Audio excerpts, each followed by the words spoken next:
इस वीडियो में हम देखेंगे लेबॉर्ट्री इन्वेस्टिगेशंस फाइंडिंग्स क्या होंगी थ्रोम्बोटिक थ्रोम्बोसाइटोपेनिक परपरा के अंदर। सबसे पहले जब हम सीबीसी करवाएंगे कंप्लीट ब्लड काउंट, हमने जैसे पहले देख लिया कि माइक्रो एंजियोपैथिक हेमोलिटिक एनीमिया होगा तो एनीमिया की वजह से एचबी कम आएगा। दूसरा वॉन विलेब्रेंट फैक्टर मल्टीमर्स बाइंड करेंगे प्लेटलेट के साथ, प्लेटलेट्स उनके साथ मिलकर थ्रोम्बाई बना लेंगे और ब्लड के अंदर जो प्लेटलेट सर्कुलेट कर रहे होंगे उनकी मिकदार कम हो जाएगी। तो प्लेटलेट की तादाद भी थ्रोम्बाई बनाने की वजह से वहाँ पे कंज्यूम हो जाने की वजह से कम हो जाएगी, तो हमें थ्रोम्बोसाइटोपिनिया मिलेगा, प्लेटलेट कम हो जाएंगे। तीसरी चीज़, जब मल्टीपल थ्रोम्बाई ब्लड वेसल में होने की वजह से आरबीसी स्क्वीज़ होकर तंग रास्ते से गुजरेंगे तो या तो हिमोलाइज हो जाएंगे या बहुत सी जगहों से काटे जाएंगे और हमें उनकी पिक्चर ऐसी मिलेगी जैसे कि ये शिस्टोसाइट्स हैं, और ये वाकई शिस्टोसाइट्स ही होंगे पेरिफेरल समीयर में। एक और चीज़ जो हमें मिलेगी, चूँकि हिमोलाइसिस हो रही है तो हमेशा याद रखें ब्लड टूट फूट की वजह से बोन मैरो कंपनसेट करने के लिए ज़्यादा खून बनाने की कोशिश करेगी, तो रेटिक्यूलोसाइट काउंट जो है वो ब्लड के अंदर बढ़ जाएगा। रेटिक्यूलोसाइट काउंट का बढ़ना खुद इस बात की इंडिकेशन होगी कि जो ब्लड जो है वो कहीं ना कहीं पे ज़ाया हो रहा है, या तो हिमोलाइसिस हो रही है या किसी और वजह से ज़ाया हो रहा है। इस केस में हिमोलाइसिस हो रही है तो रेटिक्यूलोसाइट काउंट ऑटोमेटिकली बढ़ेगा कंपनसेटरी रिस्पॉन्स जो बोन मैरो का होता है उसकी वजह से, कि ज़्यादा से ज़्यादा खून बनाया जा सके। एलडीएच याद रखें, जब भी हिमोलाइसिस होगी एलडीएच आपको ज़्यादा मिलेगा, तो लैक्टेट डिहाइड्रोजिनेज ये जो एक्टिविटी है ये ज़्यादा हो जाएगी एलडीएच की, और आपके खून के अंदर जो है एलडीएच का लेवल हिमोलाइसिस की वजह से ज़्यादा हो जाएगा। हेप्टोग्लोबिन याद रखें कम होगी, क्यों? हेप्टोग्लोबिन वो प्रोटीन है जो बाइंड करती है हीमोग्लोबिन को।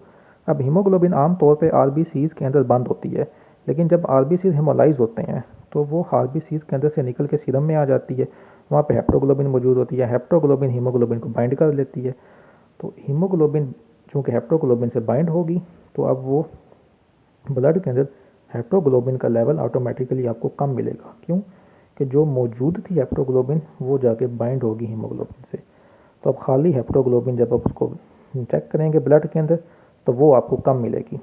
एक और लैब इन्वेस्टिगेशन जो आपको टीटीपी के अंदर मिलेगी वो एडम TS13 एक्टिविटी कम है या एब्सेंट है। अगेन हमने देखा कि या तो हेरिडिटरी काज होगा, एडम TS13 जीन जो है वो डिफेक्टिव होगा, या जो एक्वायर्ड काजेज हैं उनकी वजह से एडम TS13 जो मेटालोप्रोटीज इंजाइम है वो उसकी एक्टिविटी कम हो चुकी होगी। अगर ये हेरिडिटरी होगा तो एब्सेंट होगी एक्टिविटी, इसकी वजह से ही तो टीटीपी डेवलप हुआ है। और वॉन विलेब्रेंट फैक्टर VWF एंटीजन एसे ज़्यादा होगा, क्यों? वॉन विलेब्रेंट फैक्टर को क्लीव करना था एडम TS13 ने, एडम TS13 इसको तोड़ना था, तोड़ा कोई नहीं, तो ये ऑटोमेटिकली ज़्यादा हो जाएगा। ये जब आपस में वॉन विलेब्रेंट फैक्टर मिलेंगे तो ये मल्टीमर्स बनाएंगे, तो वॉन विलेब्रेंट फैक्टर मल्टीमर्स जो हैं वो आपस में मिलते जाएंगे, बड़े होते जाएंगे, इस वजह से हमें वॉन एंटीजन ऐसे वॉन विलेब्रेंट फैक्टर एंटीजन ऐसे ये हमें ज़्यादा मिलेगा। ये एक टेस्ट है ब्लड का। दूसरी वजह, जब ये मल्टीमर्स जाके मिलेंगे, हमने पैथोफिजियोलॉजी में भी टीटीपी की डिस्कस किया एंडोथीलियल सेल्स के साथ, तो एंडोथीलियल सेल्स में से और ज़्यादा वॉन विलेब्रेंट फैक्टर रिलीज़ होगा, वो फिर इन मल्टीमर्स के साथ आगे मिलेगा, ये फिर पूरा मल्टीमर जाके मजीद एंडोथीलियल सेल के साथ जब मिलेंगे तो वहाँ से और ज़्यादा वॉन विलेब्रेंट फैक्टर रिलीज़ होगा एंडोथीलियल सेल्स में से, तो ऑटोमेटिकली जो वॉन विलेब्रेंट फैक्टर एंटीजन ऐसे एक्टिविटी है ये एंटीजन ऐसे ये हमें ज़्यादा मिलेगी। तीसरी, इस एंटीजन ऐसे ज़्यादा होने की जो वजह है वो इन्फ्लेमेशन है। जब भी बॉडी में आपकी इन्फ्लेमेशन होगी तो उसकी वजह से भी कुछ ना कुछ वॉन विलेब्रेंट फैक्टर एंटीजन ऐसे एक्टिविटी आपको ब्लड के टेस्ट में ज़्यादा मिल जाएगी।